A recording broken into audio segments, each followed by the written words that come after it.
अच्छा, तो web development start करने के लिए हमें सबसे पहले ये चीज़ देखनी है कि हमने वेब डेवलपमेंट को प्रॉपर पढ़ने के लिए किन-किन चीज़ों की ज़रूरत पड़ेगी, यानी क्या-क्या चीज़ें हमने सीखनी है। यानी जिसे हम सादा ज़ुबान में कोर्स कंटेंट कह लें, या कोई लैंग्वेज है तो वो कौन-कौन सी लैंग्वेजेज़ है जिनको हमें पढ़ने की ज़रूरत है।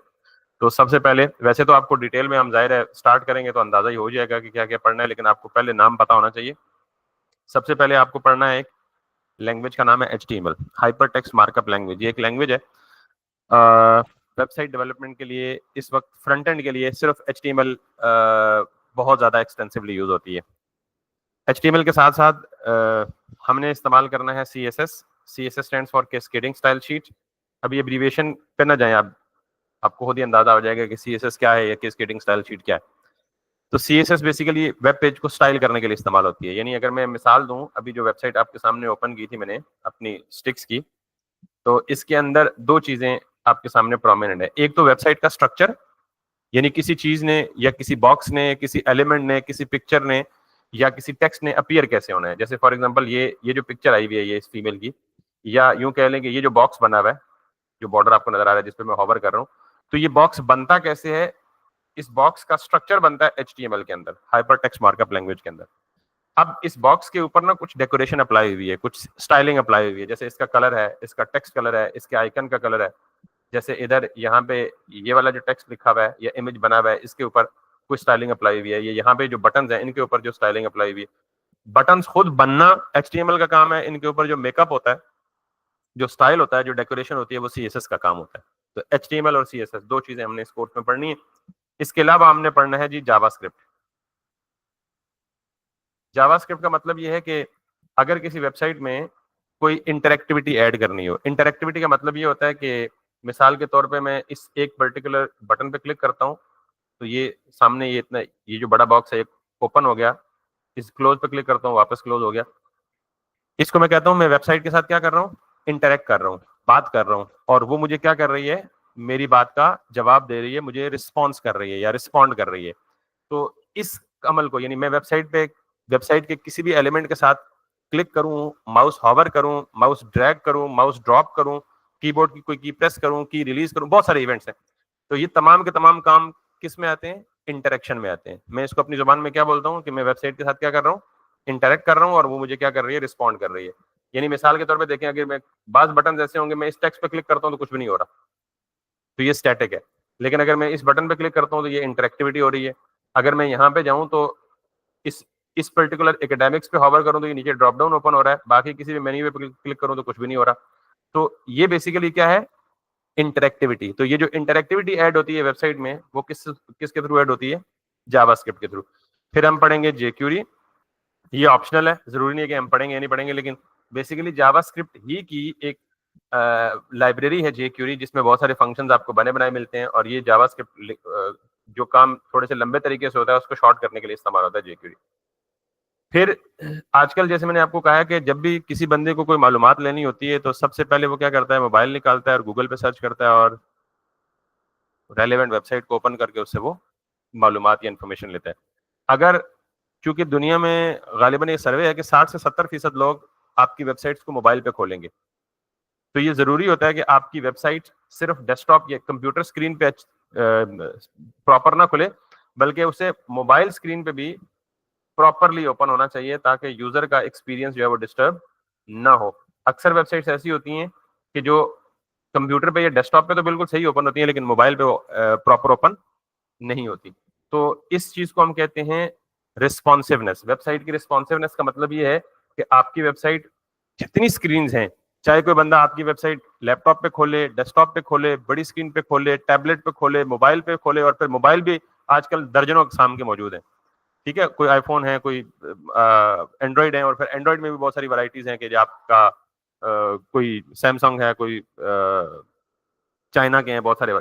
तो जिस मोबाइल पे भी या जिस डिवाइस पे भी आपकी वेबसाइट खुले, वो आपकी वेबसाइट डिस्टर्ब ना हो, प्रॉपर ओपन हो, तभी आपके बिजनेस की जो ग्रोथ पॉसिबल है।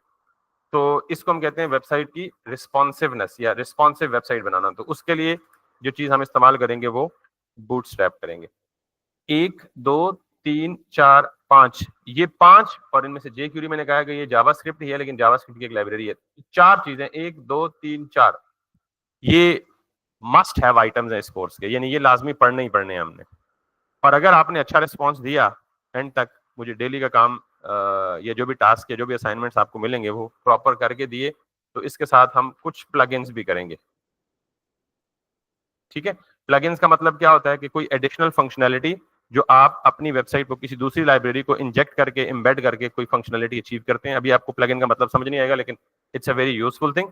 ये ऑप्शनल है कि हम तब पढ़ेंगे जब आप ऑलरेडी आपका रिस्पॉन्स अच्छा हुआ इन प्रीवियस सारी चीजों में। तो हमें 1 2 3 4 मस्ट हैव चीजें हैं जो पढ़नी ही पढ़नी है, और 2 चीजें ऐसी हैं those that depend on your performance. अगर आपकी परफॉर्मेंस अच्छी हुई तो हम, वो चूंकि थोड़ी सी एडवांस है और वो तभी समझ आना पॉसिबल है जब आप ऑलरेडी बेसिक चीजों में अच्छा खुद को कवर कर पाएंगे। तो ये हमारे कोर्स में सारी की सारी चीजें हैं। हम स्टार्ट कहाँ से करेंगे? बिल्कुल HTML से, फिर हम CSS पे जाएंगे। जिस सीक्वेंस में मैंने लिखा है ना, इसी सीक्वेंस में स्टार्ट करेंगे। ठीक है, तो let's start with an HTML। अब HTML बेसिकली एक लैंग्वेज है, तो आप वो लैंग्वेज कहीं, यानी जाहिर है कंप्यूटर एक खास जुबान समझता है, जैसे ह्यूमन बीइंग भी एक खास जुबान समझते हैं ना, कि मैं अगर आपको समझाना चाहता हूं तो जरूरी है कि मैं ऐसी जुबान में बात करूं जो मुझे और आप दोनों को इक्वली समझ आए। मैं अगर यहाँ पश्तो बोलना शुरू कर दूं और आप में से किसी को पश्तो ना आती हो, आती है वैसे किसी को? आपको आती है? तो मैं अगर पश्तो आती है तो फिर छोड़े। मैं अगर चाइनीज बोलना शुरू कर दूं, आप में से किसी को आती है चाइनीज? आपको आती है चाइनीज? नहीं आती। तो अगर मैं चाइनीज बोलना शुरू कर दूं, तो मैं बेशक वो शू शां शी शू करता रहूं, आपको कुछ समझ नहीं आएगी। तो इसका मतलब ये है कि बात करने के लिए, कम्युनिकेशन के लिए जरूरी है कि ऐसे टूल का इस्तेमाल किया जाए, ऐसी लैंग्वेज का इस्तेमाल किया जाए जो रेसिपिएंट, यानी जो बोलने वाले को, स्पीकर को और लिसनर दोनों को क्या हो, इक्वली समझ आ जाए। अब हमने बात करनी है मशीन से, क्योंकि वेबसाइट बनवा के हमने कहाँ रन करनी है? कंप्यूटर पर करनी है। तो कंप्यूटर से बात करने के लिए जरूरी है कि कोई ऐसी लैंग्वेज हो जो मुझे भी समझ आए और कंप्यूटर को भी समझ आए, तभी तो ये मुमकिन है कि मैं कंप्यूटर को अपनी बात समझा पाऊंगा। तो HTML वैसे प्रोग्रामिंग लैंग्वेज प्रॉपर तो नहीं है, लेकिन आप इसको फिलहाल यूं ही समझ लें कि लोगों ने एक ऐसी लैंग्वेज बनाई है जो कंप्यूटर को भी समझ आती है, और जो ह्यूमन अगर उसे सीख लें तो उन्हें प्रॉपरली या इजीली समझ आ जाती है। यानी बिल्कुल यूं समझ लें कि डेली लाइफ के करीब तरीन लैंग्वेज है HTML की। डेली लाइफ के करीब तरीन इसलिए कह रहा हूं कि अभी आप जब टैग इसका तारुफ सुनेंगे तो पहली दफा देखेंगे टैग, तो आप परमानेंट आपको समझ आ जाएगी, याद हो जाएगा। तो यूं समझें कि हमें एक लैंग्वेज चाहिए जिस लैंग्वेज के थ्रू हम क्या करेंगे? वेब पेज डिजाइन करेंगे। तो उस लैंग्वेज के लिए, यानी उस लैंग्वेज का नाम है HTML। अब वो लैंग्वेज लिखेंगे कहाँ पे? अगला सवाल ये है। तो उसके लिए हम एक टूल इस्तेमाल करते हैं जिसको आपने सबसे पहले, यानी अपने घर में जाके कंप्यूटर में जो पहला काम करना होगा ना, वो ये करना होगा कि VS कोड ढूंढना है। यानी गूगल पे जाके लिखना है VS कोड। इसका पूरा फुल फॉर्म है visual studio code, visual studio code. और आपके सामने ये टॉप की वेबसाइट आ जाएगी, आपने इस पर क्लिक करना है और यहाँ पे आपको इस तरह का ये इंटरफेस आ जाएगा। इस पे आपने डाउनलोड करना है, डाउनलोड फॉर विंडोज। आप, आई होप सो कि आपके पास मैक नहीं है, जिनके पास मैक है तो वो मैक के लिए कर सकते हैं, लेकिन डाउनलोड फॉर विंडोज, मैं इस पे क्लिक करूंगा तो ये बिल्कुल जैसे आप कोई भी सॉफ्टवेयर डाउनलोड करते हैं ना, तो ये उसी तरह से एक एक्जी फाइल हमें डाउनलोड करके देगा। ठीक है, एक्जी फाइल का मतलब ये था, आप सब ने कोई ना कोई सॉफ्टवेयर इंस्टॉल किया होगा अपने कंप्यूटर में इससे पहले। आपने किया है, आपने भी किया है। कोई भी, माइक्रोसॉफ्ट वर्ड हो गया, एक्सेल हो गया, पावर पॉइंट हो गया, या पूरा ऑफिस हो गया, या कोई फोटोशॉप इलस्ट्रेटर हो गया। तो ये बिल्कुल उसी तरह, जिस तरह आप कोई भी सॉफ्टवेयर इंस्टॉल करते हैं ना, क्या करते हैं? कोई एक्जी फाइल होती है, उसे डबल क्लिक करते हैं तो आगे एक विजार्ड चलता है, next next next next next next next. जितने चेक बॉक्स आए ना बीच में इंस्टॉलेशन विजार्ड के दौरान, वो सारे आपने क्या कर देने हैं? चेक कर देने हैं। अभी अगर ये डाउनलोड हो जाता है तो मैं आपको करके भी दिखा देता हूँ, टेक्स टाइम। तो जब आप ये विजुअल स्टूडियो कोड इंस्टॉल कर लें, this is the only requirements. आपको सिर्फ यही चाहिए अपने कंप्यूटर पे, और कुछ नहीं चाहिए। ठीक, तो विजुअल स्टूडियो कोड क्या चीज है? तो इसको आप कह सकते हैं ये एक कोड एडिटिंग सॉफ्टवेयर है। क्या है? अगर मैं आपसे पूछूं कि वर्ड क्या है, माइक्रोसॉफ्ट वर्ड आप सबने यूज किया है, क्या है? तो क्या कहेंगे, क्या है माइक्रोसॉफ्ट वर्ड? क्या चीज है? हाँ, good, document editing software, that's it. Document editing software का मतलब ये है कि ऐसा सॉफ्टवेयर जिसमें आप कोई डॉक्यूमेंट, डॉक्यूमेंट किस चीज पे मुश्तमिल होता है? टेक्स्ट है, हेडिंग्स हैं, पिक्चर्स हैं, इमेजेस हैं, शेप्स हैं। डॉक्यूमेंट में ये सारी चीजें शामिल होती है ना। तो जिस तरह वर्ड एक सॉफ्टवेयर है ना, जिसे हम कहते हैं डॉक्यूमेंट एडिटिंग सॉफ्टवेयर, तो विजुअल स्टूडियो कोड क्या हुआ? Code editing software. यानी इसमें भी आप क्या करते हैं? एडिटिंग। एडिटिंग किसको बोलते हैं? चेंज करने को। तब्दील करने को, मॉडिफाई करने को किसी चीज को। तो कोड एडिटिंग सॉफ्टवेयर का मतलब क्या है? ऐसा सॉफ्टवेयर, ऐसा टूल जिसमें हम कोड को क्या करते हैं? एडिट करते हैं, कोड को लिखते हैं, फिर चेंज करते हैं, फिर सेव करते हैं, फिर उसको देखते हैं, बिल्कुल जैसे। तो विजुअल स्टूडियो कोड क्या है? Code editing software. जब आपने डाउनलोड किया तो ये इस तरह की शेप आपको आ जाएगी। आप इस पर डबल क्लिक करें और यहाँ पे रन करें। ये आपसे लाइसेंस एग्रीमेंट पूछेगा, आप एक्सेप्ट करें, नेक्स्ट। ये जितने भी चेक बॉक्स हैं ये सारे आप चेक रखिएगा, ठीक है। फिर आप नेक्स्ट, नेक्स्ट, इंस्टॉल, और ये 1 से 2 मिनट लेगा आपके सिस्टम में इंस्टॉल करने में। मेरे में ऑलरेडी इंस्टॉल था लेकिन मैंने दोबारा कर दिया, तो वो उसी को क्या कर देगा? अपडेट कर देगा। That's no worries for that. तो आपके घर जाके पहला काम क्या करना है? विजुअल स्टूडियो कोड इंस्टॉल करना है। क्यों इंस्टॉल करना है? बिकॉज ये क्या है? कोड एडिटिंग सॉफ्टवेयर है। कोड एडिटिंग सॉफ्टवेयर क्या होता है? ऐसा सॉफ्टवेयर जिसके अंदर आप कोड लिखते हैं या कोड को चेंज करते हैं। तो अब ये फिनिश हो गया। अब इसे ओपन करना है आपको, तो विंडो की प्रेस करें और यहाँ पे लिखें विजुअल स्टूडियो कोड, या VI लिखेंगे तो आपको खुद बहुत सजेस्ट करेगा कि विजुअल स्टूडियो कोड। आप यहाँ पे इसे डायरेक्टली ओपन करके क्लिक करके ओपन कर सकते हैं, लेकिन मैं रिकमेंड करूंगा आप कहाँ पे क्लिक कीजिएगा? हमेशा राइट पे आके न्यू विंडो पे क्लिक कीजिएगा। इस पे अगर मैं क्लिक करूंगा ना, तो विजुअल स्टूडियो कोड ओपन तो हो जाएगा, लेकिन क्या चीज ओपन होगी? जिस कोड पे मैंने लास्ट टाइम काम किया था ना बंद करने से पहले, वो फाइल ओपन होगी। That might confuse you, specially when you are a beginner. तो इसलिए आपने विजुअल स्टूडियो को कैसे ओपन करना है? VS कोड लिखना है और राइट साइड पे आगे क्या करना है? न्यू विंडो, इस पे आपने क्लिक करना है and you will get a VS code instance up and running. ये विजुअल स्टूडियो कोड का इंटरफेस है। आपको ये भी पता है इंटरफेस क्या होता है? इंटरफेस क्या होता है? एग्जैक्टली वो वो स्क्रीन, वो फेस, वो चेहरा उस टूल का जिसको हम पहली दफा देखते हैं, उसे हम क्या बोलते हैं? इंटरफेस। तो ये विजुअल स्टूडियो कोड का इंटरफेस है, ठीक है। तो जैसे आपका फेस है, जब आप किसी के सामने होते हैं तो सबसे पहले आपका नॉर्मली क्या होता है? फेस रिवील होता है, आपको पहचानता है आपका फेस देख के बंदा। तो interface is something like that. तो इस विजुअल स्टूडियो कोड के इंटरफेस के टॉप पे ये इसका मेन्यू बार है, और लेफ्ट साइड पे ये इसका टूल बार है। इस टूल बार पे आप जाएंगे तो सबसे टॉप पे एक, यानी जिस पे आप क्लिक करते हैं ना, तो उसके राइट साइड पे देख रहे हैं हॉवर पे एक टूल टिप आता है जो एक्सप्लेन करता है ये क्या चीज है। आपको सिर्फ पहले की जरूरत होगी फिल वक्त इसकी, और इसको कहते हैं एक्सप्लोरर। क्या कहते हैं? ये एक्सप्लोरर बाय डिफॉल्ट कोलैप्स्ड होता है। अगर मैं इसे क्लिक करूं तो ये एक्सपैंड हो जाएगा, वापस क्लिक करूं तो क्या हो जाएगा? कोलैप्स हो जाएगा। तो कोलैप्सिंग और एक्सपेंशन ये पता लग गया आपको। कोलैप्स करना क्या होता है? किसी चीज का बंद होना, और एक्सपैंड होना का मतलब क्या होता है? किसी चीज का ओपन होना। तो यहाँ पे जब जाएंगे तो मुझे ये मैसेज दे रहा है कि you have not yet opened a folder, open folder. कह रहा है जी कि आपने अभी तक कोई फोल्डर VS कोड में ओपन नहीं किया हुआ। एक फोल्डर ओपन करें जिसमें आप काम करना चाहते हैं, ठीक है। तो अगर मैं क्लिक करूंगा तो यहाँ पे ये बताएगा कि वो फोल्डर जिसको आप ओपन करना चाहते हैं वो कहाँ पड़ा है। अभी तो मैंने कोई फोल्डर बनाया ही नहीं, ठीक है। तो सबसे पहले आप इसे बंद करेंगे। जितने भी वेबसाइट बनाने से रिलेटेड काम आप करेंगे वो हमेशा एक नए फोल्डर में करेंगे, ठीक है। यानी जब भी कोई वेबसाइट बनाने लगेंगे सबसे पहला काम क्या होगा? आपने VS कोड सेटअप कर लिया, इंस्टॉल कर लिया, दूसरे नंबर पे एक नया फोल्डर बनाना है। मैं यहीं पे डेस्कटॉप पे एक नया फोल्डर बना देता हूँ, और इस फोल्डर को बना देता हूँ फॉर एग्जांपल वेब, और आई डोंट नो ये मेरा 25th बैच है, वेब 25। कोई भी नाम दे दें आप अपनी मर्जी से, मैंने जो जहन में आया वो दे दिया, वेब 25। अब दोबारा इस फोल्डर को आपने कहाँ ओपन करना है? VS कोड में ओपन करना है। तो क्या करेंगे? दोबारा वही काम, VS कोड, न्यू विंडो।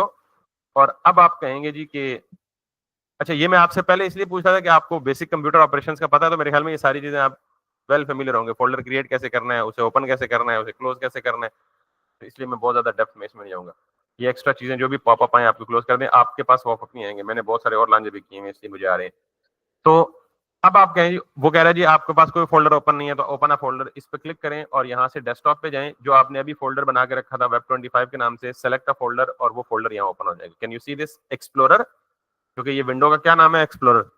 और इस एक्सप्लोरर के बाद कॉलन के बाद क्या लिखा हुआ है? Web dash 25। और ये वही फोल्डर नेम है जो मैंने डेस्कटॉप पे बना के आया था, ठीक है। तो अब ये फोल्डर बिल्कुल खाली है, और अगर आप यहाँ से ओपन करके देखें तो ये फोल्डर ऑब्वियसली खाली है, इसके अंदर कुछ भी नहीं है, एम्प्टी फोल्डर है। तो सबसे पहला काम वेब डेवलपमेंट से रिलेटेड आपको क्या करना है कि यहाँ पे जाना है, ये 4 या 5 आइकन आपको नजर आएंगे। एक, इस पे मैंने हॉवर किया तो टूल टिप में क्या आ रहा है, न्यू फाइल, यानी इस पे मैं क्लिक करूंगा तो क्या बन जाएगा, नई फाइल बन जाएगी। इस पे क्लिक करूंगा तो क्या बन जाएगा, नया फोल्डर बन जाएगा। इस पे क्लिक करूंगा तो ये एक्सप्लोरर में जितनी भी फाइल होंगी उनको रिफ्रेश कर देगा। अभी कुछ है ही नहीं तो रिफ्रेश किसको करेगा। और इसको क्लिक करूंगा तो कोलैप्स फोल्डर्स, यानी यहाँ पे जितने भी फोल्डर्स होंगे उनको कोलैप्स और एक्सपैंड करेगा। अभी फोल्डर ही कोई नहीं है तो कोलैप्स और एक्सपैंड वाला चक्कर ही नहीं है। तो मैं सबसे पहले क्या करूंगा, रूट फोल्डर में एक फाइल बनाऊंगा, यानी इस पे क्लिक करूंगा, यहाँ पे एक फाइल क्रिएट होकर मुझसे पूछेगा जी, प्रॉम्प्ट करेगा जी क्या नाम देना है फाइल को। मैं सबसे पहले फाइल को नाम क्या दूंगा, इंडेक्स। नॉर्मली कोशिश करें कि जब आप भी HTML का पेज बनाना चाहें या वेबसाइट बनाना चाहें तो जो सबसे पहली फाइल बनाएंगे आप उसको क्या नाम दें, इंडेक्स, यही नाम दें हमेशा पहली फाइल को। इसके बाद दूसरी, तीसरी, चौथी, पांचवी जो फाइल बनाए उसको जो मर्जी नाम दें, आपकी मर्जी, लेकिन पहली फाइल को हमेशा क्या नाम दें। क्यों दें इसका जवाब आपको पता चलेगा आने वाले दिनों में, लेकिन आप पीर साहब पे यकीन कर लेंगे, पीर साहब ठीक कह रहे हैं जी कि पहली फाइल जो है हमेशा क्या करनी है, इंडेक्स।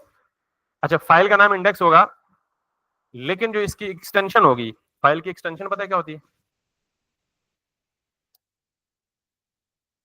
2 डॉट के आगे, हाँ 1 डॉट के आगे। मतलब क्या ये तो ठीक है कि फाइल की एक्सटेंशन क्या होती है, जैसे उसका मकसद क्या होता है, चलिए बता दें, मैं क्वेश्चन को रिफ्रेज करता हूं।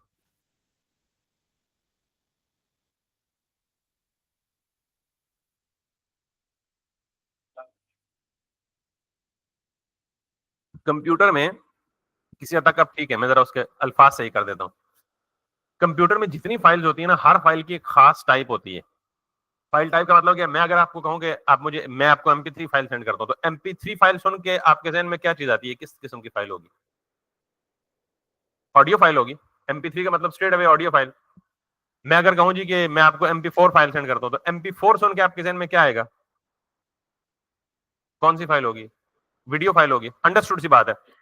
तो ये कैसे पता चला कि MP4 वीडियो फाइल है, MP3? अच्छा, मैं आपको अगर आपको कहूँ जी कि आप मुझे डॉक्स की फाइल सेंड करें, डॉक्स का मतलब DOCX, तो DOCX का मतलब कौन सी फाइल होगी, वर्ड की फाइल होगी। तो इसका मतलब है कि कंप्यूटर में आप जितनी फाइलें बनाते हैं, जितनी तरह की फाइलें बनाते हैं, हर फाइल की एक सेपरेट पहचान होती है, एक यूनिक आइडेंटिटी होती है।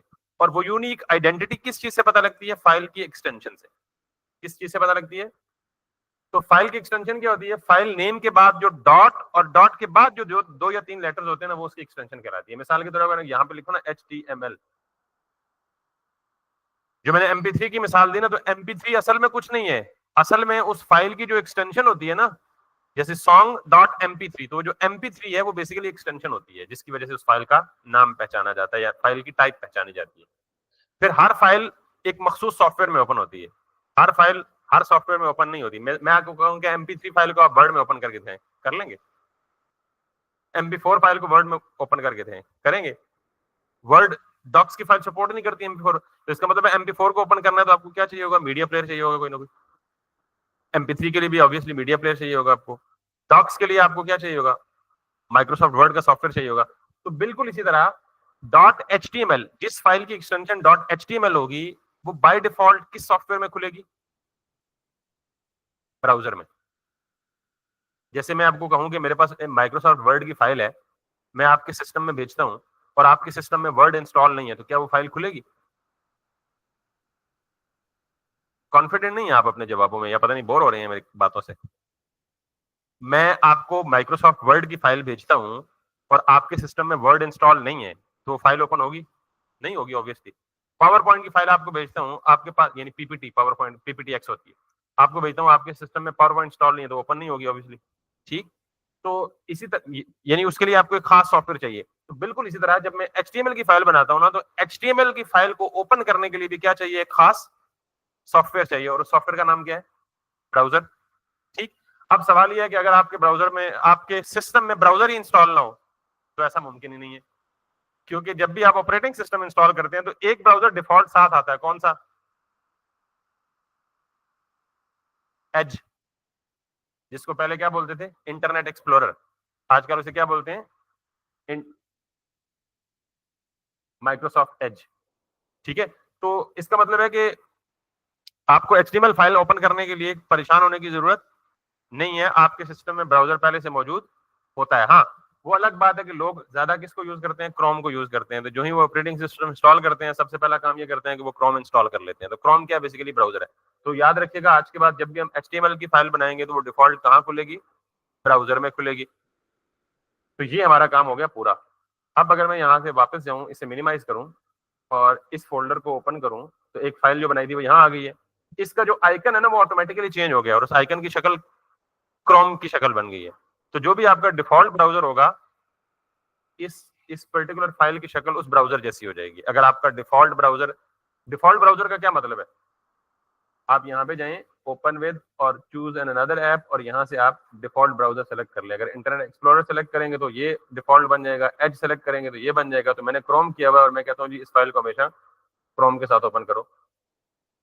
तो ये मेरी क्रोम की ऑलरेडी उसी आइकन में थी। अगर मैं एज कर देता तो उसकी शक्ल किस जैसी बन जाती, एज जैसी बन जाती। मैं मिसाल देता हूँ, ओपन विद माइक्रोसॉफ्ट एज। तो अब ये किस ब्राउजर में खुला है, एज में खुला है। ठीक है, माइक्रोसॉफ्ट एज में। नेक्स्ट टाइम के लिए इसकी शक्ल भी चेंज होनी चाहिए होगी। ठीक है, अक्सर ये चेंज हो जाती है, बाजू का टाइम लेती है। 12। अब जब मैं इसे डबल क्लिक करता हूं तो बाय डिफॉल्ट ये कहां खुलता है, क्रोम में खुलता है, क्योंकि मेरे सिस्टम में। लेकिन इस पूरी, पहले तो आप कंग्रेचुलेशन कि आप पहली वेबसाइट बना चुके हैं। ठीक है, यही वेबसाइट होती है। हालांकि इसमें कुछ नहीं है, हम एड ऑन करेंगे। लेकिन वेबसाइट बनाने के लिए आपको सबसे पहले क्या चाहिए, पेज चाहिए, जिसकी यानी एक फाइल चाहिए जिसकी एक्सटेंशन आपको क्या देनी है, .html। अब जिस तरह हम लैंग्वेज सीखते हैं ना, इंग्लिश जुबान सीखने के लिए, या अगर कोई बंदा पश्तो सीखना चाहे, तो आप बताएं क्या करना चाहिए, क्या करना होगा। मैं पश्तो सीखना चाहता हूँ, क्या क्या चीज सीखनी जरूरी है।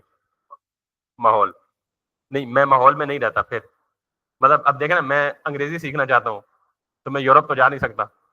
तो माहौल तो बेसिक सीखनी होगी। बेसिक में क्या क्या चीज होती है, कोई भी सेकंड लैंग्वेज सीखे ना आप, उसमें दो चीजें कम से कम आपको चाहिए। एक उस जुबान की वोकैबुलरी। मिसाल के तौर पे ग्लास को पश्तो में क्या कहते हैं, बैठने को पश्तो में क्या कहते हैं, उठने को पश्तो में क्या कहते हैं, टेबल को पश्तो में क्या कहते हैं, चारपाई को पश्तो में क्या कहते हैं। ठीक है, तो इसका मतलब ये कि आपको किसी भी दूसरी जुबान सीखने के लिए दो चीजें इंपॉर्टेंट है। पहली चीज क्या है, उस लैंग्वेज की वोकैबुलरी यानी वर्ड्स। दूसरी चीज क्या है, उन अल्फाज को एक खास तरतीब में ऑर्गेनाइज करना। मिसाल के तौर पे मैं कहूं आई गो टू स्कूल, अंग्रेजी सीखने के लिए, तो मुझे पता है आई का मतलब है मैं, गो का मतलब होता है जाना, स्कूल का मतलब होता है स्कूल, और टू का मतलब है की तरफ, मैं स्कूल जा रहा हूं या मैं स्कूल जाता हूं। लेकिन अगर मैं ये लिखूं गो आई टू स्कूल, लफ्ज सारे वही बोले, does it make any sense, go I to school, इसका कोई मतलब नहीं बनता, हालांकि लफ्ज सारे के सारे वही हैं। तो इसका मतलब है कि अल्फाज को एक खास तरतीब में जोड़ना भी इंपॉर्टेंट है। मिसाल के तौर पे पश्तो में कहें जी के स्थानम सदे, हाँ तुम्हारा नाम क्या है, ऐसे ही। तो अगर स्थानम सदे को मैं कहूंगी नुम सदे स्ता, तो डज इट मेक सेंस, हालांकि लफ्ज सारे वही हैं। तो इसका मतलब है कि सिर्फ अल्फाज का आना जरूरी नहीं है, अल्फाज की खास तरतीब जिसे हम सिंटैक्स कहते हैं, या जिसे हम ग्रामर रूल्स कहते हैं। ठीक है, ये दो चीजें इंपॉर्टेंट है। HTML की हम जुबान सीखने जा रहे हैं तो हमें ये दो चीजें चाहिए होंगी। एक तो HTML जुबान की क्या वोकैबुलरी, कौन से वर्ड का क्या मतलब है। परेशान होने की जरूरत नहीं है, पूरे के पूरे HTML में गिने चुने 20 लफ्ज इस्तेमाल होते हैं, वही बार बार रिपीट होते हैं। तो इसलिए परेशान होने की जरूरत नहीं है कि हमें शायद पश्तो की तरह या अंग्रेजी की तरह या फारसी की तरह पूरी की पूरी वोकैबुलरी सीखनी पड़ेगी, वो तो सारी जिंदगी लग जाएगी। No, that's not the case. दूसरी चीज, आपको वो वर्ड्स आगे, उन वर्ड्स के बाद उन वर्ड्स की करेक्ट प्लेसमेंट इज इंपॉर्टेंट। किस ऑर्डर में उनको लिखना है, किस तरतीब में उनको लिखना है। तो अभी हम चलते हैं, यहां पे HTML में हम जो भी वर्ड लिखेंगे ना, उन वर्ड्स को लिखने का एक खास तरीका, एक खास पैटर्न होता है, और वो पैटर्न है ये वाली ब्रैकेट्स। इसको आप सादा जुबान में लोग लेस देन ग्रेटर देन भी कहते हैं, आप इसको एंगल ब्रैकेट्स कहते हैं। क्या कहें, एंगल ब्रैकेट्स, यानी लेस देन और greater than, opening angle bracket और क्लोजिंग ब्रैकेट से आप इसको तशबीह दें। जो कुछ भी हम HTML में लिखते हैं, मेजॉरिटी केसेस में हम वो किस में लिखते हैं, एंगल ब्रैकेट्स के अंदर लिखते हैं। तो ये जो एंगल ब्रैकेट नोटेशन है ना, इसको हम टैग बोलते हैं। क्या बोलते हैं, टैग बोलते हैं। मिसाल के तौर पे मैं अगर यहाँ पे लिखूँ ना HTML, तो ये HTML क्या हो गया, टैग हो गया। बात समझ आ गई है? अच्छा, जब ये HTML की जुबान पैदा हुई थी ना, तो पैदाइश के वक्त जो नाम, आपका नाम अमाद है ना, तो अमाद कब से आपका नाम? जब से आप पैदा हुए, ठीक है। यानी हर बंदे का नाम, मेरा नाम यासिर है, मेरा नाम यासिर कब से है? जब से मैं, तो जब जिस बंदे ने HTML की लैंग्वेज बनाई है ना, तो जब से ये लैंग्वेज बनी है ना, तो उसने कुछ वर्ड्स का कोई मखसूस काम डिफाइन कर दिया, यानी कुछ नाम दे दिए, और वो नाम हमेशा वही रहेंगे। तो HTML जो है, ये टैग किसने बनाया? जिसने लैंग्वेज बनाई। कब बनाया? जब लैंग्वेज बनी। तो ये आपको हमेशा याद रखना है कि पहला टैग जो आप वेब डेवलपमेंट में सीखते हैं वो कौन सा है? HTML। अच्छा, टैग्स के पर्पस क्या है, मैं थोड़ा सा फास्ट ट्रैक पे लेके जाता हूँ। कोई भी चीज जो एंगल ब्रैकेट में लिखी होगी, या कोई भी वर्ड जो एंगल ब्रैकेट में लिखा होगा, वो क्या होगा? टैग होगा। ये कंफर्म हो गया? अच्छा, टैग्स नॉर्मली पेयर्ड फॉर्म में होते हैं। पेयर आपको पता है किसको बोलते हैं? जोड़े को बोलते हैं, जो दो में एग्जिस्ट करते हैं। आप पेयर्ड है, अनपेयर्ड है? शादी नहीं हुई अभी? आप भी अनपेयर्ड है, आप भी अनपेयर्ड है, मैं भी अनपेयर्ड हूँ। नहीं, मैं पेयर्ड हूँ मैं पेयर्ड हूँ वैसे। तो पेयर्ड का मतलब क्या हुआ? जो दो में एग्जिस्ट करे, जो जोड़े की फॉर्म में पाया जाए। और अनपेयर्ड का मतलब क्या है? जो सिंगल है। आप सारे अनपेयर्ड है और मैं पेयर्ड हूँ, ठीक है। तो इसका मतलब ये है कि टैग्स जो होते हैं ना, HTML के टैग्स दो तरह के होते हैं, पेयर टैग्स और अनपेयर टैग्स। पेयर टैग्स कौन से होते हैं? जो जोड़े की फॉर्म में होते हैं। अब इनका जोड़ा बनता कैसे है? थोड़े से डिफरेंस के साथ। इसी टैग को मैं कॉपी पेस्ट करता हूं, और वैसे VS कोड इतना समझदार है कि वो खुद ही उसका क्लोजिंग बना देता है। आप जो ये टैग होगा ना, वही टैग दोबारा लिख के उसके स्टार्ट में क्या डाल दें? फॉरवर्ड स्लैश डाल दें। अगर आपको नजर नहीं आ रहा तो मैं इसको थोड़ा सा बड़ा कर देता हूँ। तो ये बन गया क्या? HTML टैग का पेयर। अच्छा, थोड़ी सी मजाक वाली एग्जांपल देने लगा, लेकिन आप बोर ना हो ना, इसलिए थोड़ी सी हंसी मजाक भी। बच्चे किसके होते हैं? पेयर के या अनपेयर के? अनपेयर के हो सकते हैं? नहीं हो सकते ना। तो जो भी पेयर टैग्स होते हैं ना, उनके अंदर मजीद टैग्स आ सकते हैं। जो भी पेयर टैग होता है उसके अंदर मजीद टैग्स आ सकते हैं, और जो अंदर टैग होंगे वो क्या कहलाएंगे? चाइल्ड। और जो उनके बाहर होंगे वो क्या होंगे? पेरेंट होंगे। मिसाल के तौर पे HTML का टैग है ना, मैं इसके अंदर एक और लिखता हूँ, हेड। तो ये हेड भी क्या है? पेयर है। लेकिन हेड किसका चाइल्ड है? HTML का चाइल्ड है। सिंपल। जिस तरह रियल लाइफ में parent child hierarchy, parent child hierarchy किसको बोलते हैं? हायरार्की किसको बोलते हैं पता है? शजरे को बोलते हैं। मैं, मेरे वालिद, उनके वालिद, उनके वालिद, उनके वालिद। या उल्टा पढ़े तो मेरे दादा हुजूर के दो बेटे थे, एक मेरे ताया जी और एक मेरे वालिद साहब। अब मेरे वालिद साहब के आगे चार बेटे हैं, पांच या छह, और जो ताया जी हैं उनके तीन या चार बेटे हैं। तो यूं नस्ल बढ़ती चली जाती है। ऊपर जाके कहीं ना कहीं एक मिलना होता है, और हम सारे जद्दे अमजद हजरत आदम अलैहिस्सलाम की औलाद है। वहां जाके हम सारे एक से मिलते हैं। वहां से नीचे हैं तो ये पूरा का पूरा क्या बनता है? ट्री बनता है। HTML में भी ट्री बनता है। ये एग्जाम्पल इसलिए दे रहा हूँ कि ये नक्श हो जाए आपकी जुबानों में। तो पहली बात यह कि चाइल्ड किसके हो सकते हैं? जो टैग पेयर्ड होगा। और चाइल्ड की निशानी क्या है? कि वो पेरेंट के अंदर होगा। तो अब HTML बाहर है, अंदर कौन है? हेड। तो हेड चाइल्ड हो गया, HTML क्या हो गया? पेरेंट हो गया। अब अगर हेड के अंदर फिर मैं एक टैग दे दूं, तो टाइटल क्या हो गया? टाइटल किसका चाइल्ड हो गया? हेड का। हेड किसका चाइल्ड हो गया? और HTML और टाइटल का आपस में क्या ताल्लुक है? दादा पोता। समझ आ गई बात? अच्छा, अब अगर मैं हेड के साथ, हेड के बाहर, हेड के अंदर नहीं, हेड के बाहर भी एक टैग लिख दूं, तो मुझे बताएं कि बॉडी का पेरेंट कौन है? HTML। बॉडी का और हेड का आपस में ताल्लुक क्या है? भाई है, एक ही लेवल पे है ना। तो यहाँ भाई के बजाय हम क्या बोलेंगे? सिबलिंग बोलेंगे। क्या बोलेंगे? सिबलिंग। वैसे अंग्रेजी में सिबलिंग भी एक ही लेवल पे एग्जिस्ट करने वाले लोग भाइयों को ही सिबलिंग कहते हैं बेसिकली, ठीक है। थोड़ी बहुत आपकी इंशाल्लाह इंग्लिश में इंप्रूव हो जाएगी। अभी देखिएगा, दो तीन वर्ड और बताऊंगा। तो बॉडी और हेड टैग आपस में क्या है? सिबलिंग्स हैं। क्यों सिबलिंग्स हैं? क्योंकि ये एक दूसरे के अंदर नहीं है, एक दूसरे के साथ हैं, बराबर हैं, ठीक।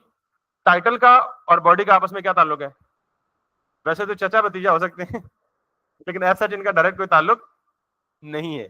समझ आ गई बात? टाइटल और हेड का क्या ताल्लुक है? पेरेंट चाइल्ड है, यानी हेड पेरेंट है, टाइटल क्या है, चाइल्ड है। बात समझ आ गई है? अगर मैं यहां बॉडी में कोई ऐसा टैग दे दूं जिसका पेयर नहीं है, तो इसका मतलब है ये अनमैरिड है, इसका कोई चाइल्ड नहीं हो सकता। बात समझ आ गई है? तो मैंने जो चीजें अब तक बोली हैं, क्या एक चीज तो ये बोली है कि HTML पूरी की पूरी लैंग्वेज किस पे बेस करती है, पेरेंट चाइल्ड हायरार्की पे बेस करती है। पेरेंट चाइल्ड हायरार्की का मतलब क्या है, एक पेरेंट होगा, फिर उसके चाइल्ड होंगे, फिर उसके चाइल्ड होंगे, फिर उसको चाइल्ड होंगे, फिर उसके चाइल्ड होंगे, फिर उसके चाइल्ड होंगे, ये पूरा का पूरा ट्री बनेगा ऐसे।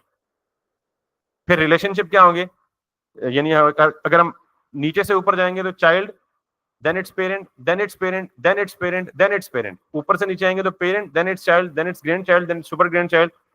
तो मुझे बताएं कि आप और आपसे ऊपर की जितनी नस्लें हैं वो क्या कहलाएंगी अंग्रेजी में, शजरा। उसको हम अंग्रेजी में एंसेस्टर्स बोलते हैं। क्या बोलते हैं, एंसेस्टर्स। क्या बोलते हैं?